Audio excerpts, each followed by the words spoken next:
Welcome to Shelf Help, a channel dedicated to talking to the void about whatever book I happen to be reading.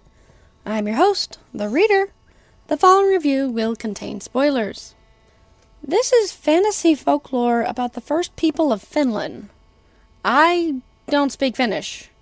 It is, incidentally, also one of the hardest languages to learn, so please forgive me for any terrible mispronunciations.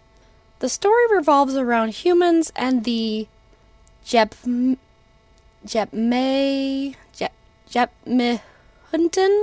the Immortals. As far as I can tell, these Immortals were created for this story and are not part of Finnish folklore as a whole. They have an interesting life cycle. They're born female, grow to maturity, become pregnant, give birth, transform into male, grow old, and return to the place where they were born to meet a female about to give birth, and die in a blaze of light that transfers part of their soul to the unborn child and fuels the female's transformation into a man. I honestly wish this was explored more. Of course, they aren't truly immortal, they just live much longer than humans. At one point, the two races lived in harmony, but had a falling out that led to war. For the Immortals, their old warriors were in the prime during the war. For the humans, the war is so long ago it's faded into legend. But for the Immortals, the war was much more costly than just lives lost on the battlefield.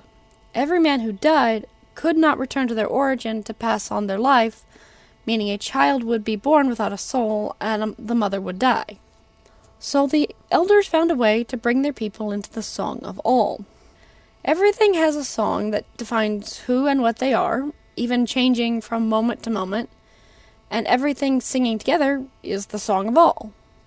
The life force of the world, if you will. Stepping into the song allows the Immortals to disappear, sort of. They move to another plane where they can see and hear the humans around them, but not be seen, heard, or interact with them. The majority of the story revolves around a human named Irjan. He was once a Pijekichi?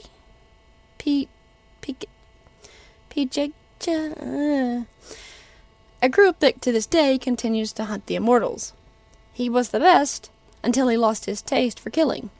He walked away from the only life he had ever known, spent some time following the reindeer herds in the north, before settling down and becoming a husband and farmer. When his wife and son die suddenly, he falls back on his old skills to try to change fate. This is one of those stories where I like the concept, but the execution falls short. The story is allergic to description. After reading the entire book, I couldn't tell you what the difference between the Immortals and the humans are on the most basic level.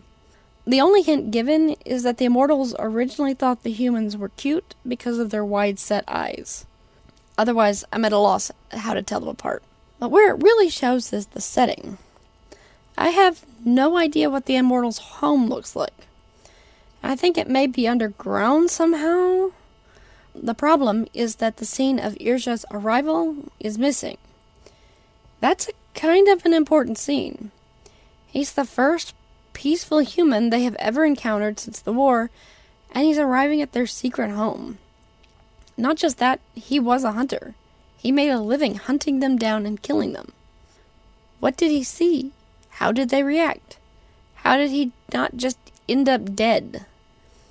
Instead, we rejoin him in a cell several days later without so much as a flashback. This isn't the only place where uncomfortable scenes are just skipped over. These scenes are hard to write. They are. You need your main character to live when everyone around them has a lot of good reasons to want them dead. But that tension is what makes a story exciting. Another example is the hunters. They live in a fortress. There is no description beyond that. No, is it made of wood? Is it made of stone? Where is their food coming from? There are no farms or domesticated animals around beyond their horses. Are they getting it from nearby villages? The people believe the Immortals to be legends, so if it's coming from the villages, are they paying for it? And with what money? Or are they taking it by force? The church isn't paying them anything. They want to get rid of them. So where are they getting the money? And these are simple fixes. A farm with low-ranking brothers doing the work or leaders going over reports. It's just fleshing out the world. And I think it's just part of a larger issue. Things happen because the plot says so. Like the hunters have learned, Irja is alive after all these years, and they want to bring him back and force him to work for them again. So they're going to take his son. After unsuccessfully trying to track him, they get a tip from a drunken trapper that a random old lady who has many children has a young man visiting her with 2 young babies in her cabin in the woods. Worth checking out? Yes. But instead they burst into the cabin, decide the male child they find there is Irja's, and take him. They do not stake it out. They never see this visitor. But of course they're correct and they've stolen the right child.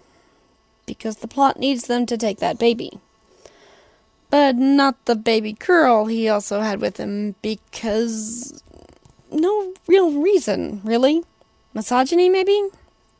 Because a girl can't be trained as a warrior? Even if that's culturally true, it's not a reason not to take her hostage. Why is Irja even living where he is at the start of the story?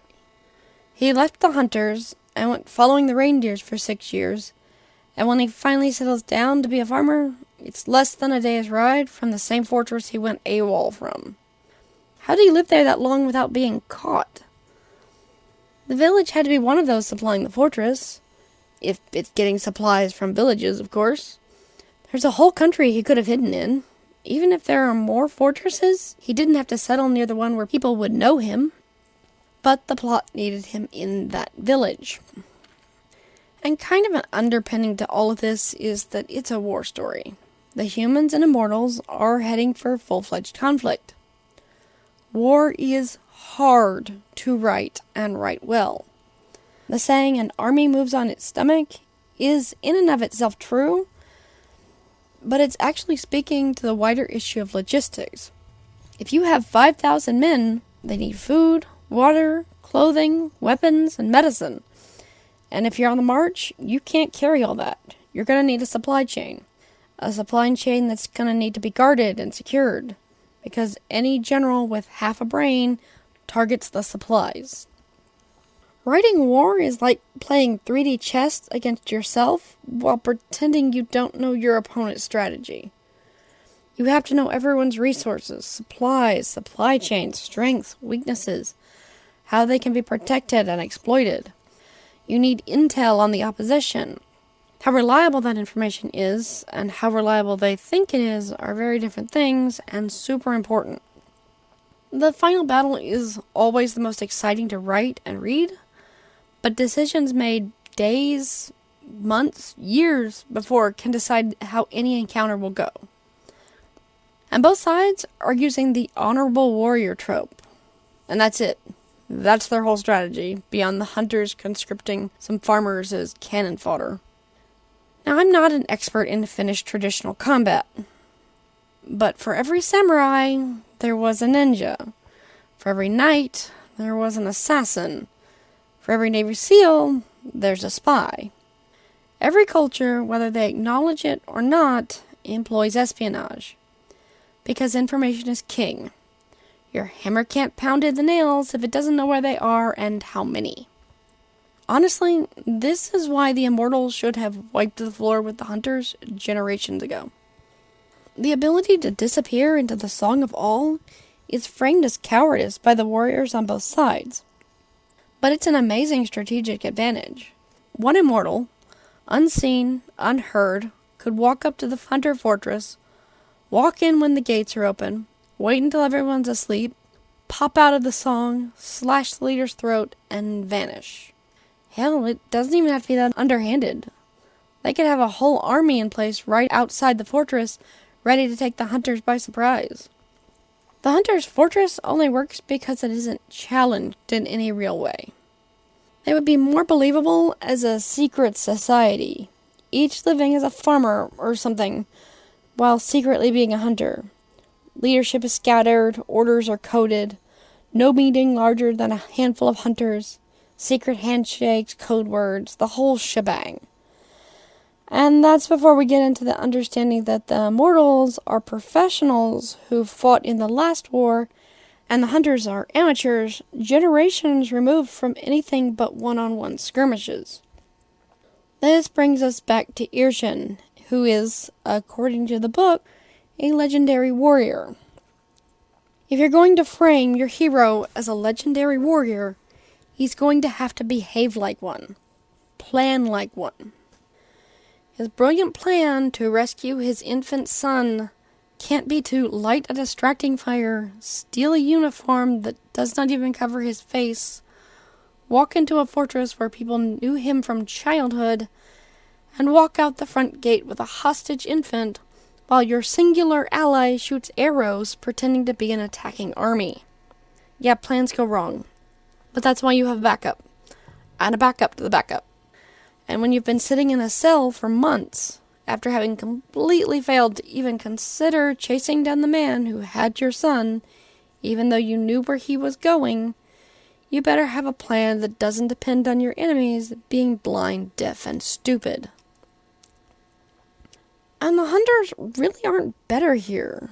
Their idea of tracking the immortals involves tromping through the wilderness, and suddenly depending on Irsha's son, who's been ostracized his whole life, to use powers he's been taught to suppress. But of course it works. Honorable warriors meet on the field of battle, and because the plot says so. I'm going to put this on my middle shelf. As I said, the concept is good, but the execution is lacking. This book reads like a first draft. The bones are there, but not nearly enough thought has been put into how this world works. The idea of the immortals is fascinating. A soul that passes from the dying to a newborn, and their population depending on this cycle, makes every soul literally precious. And that means everyone who dies outside this cycle would be a tragedy. This is a person they can never get back. The population can only trend down, never up.